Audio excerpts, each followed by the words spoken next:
It takes about 30 minutes for an intercontinental ballistic missile to reach its target.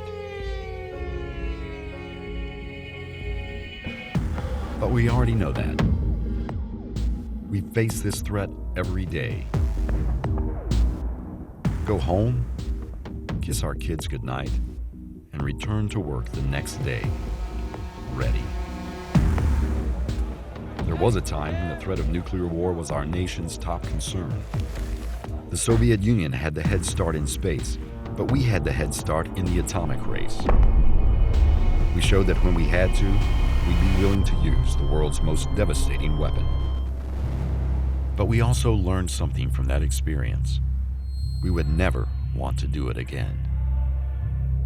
Peace is our profession. That became our motto, and we've prevented major power conflict for the last 70 years.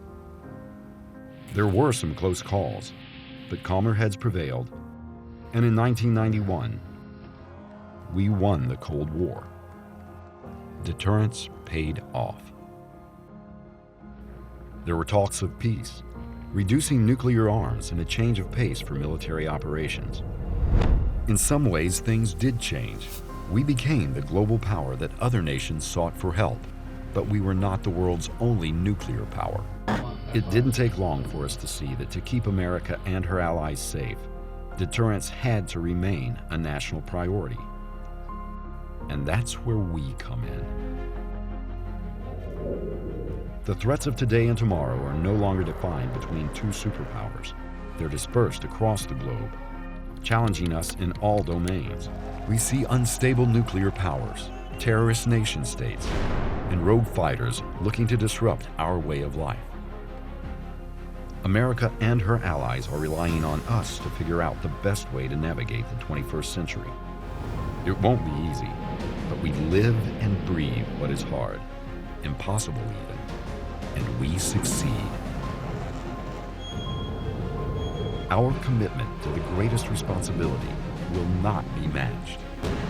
Our advocacy for missile defense and electronic warfare, our expertise in the cyber domain, our integration of space.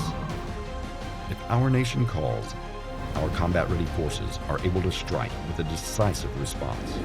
Beneath the sea, underground, in the sky, above the earth, or across computer networks, all ready to ensure the free world remains free. Although our capabilities remain unsurpassed, that's not what makes us so powerful.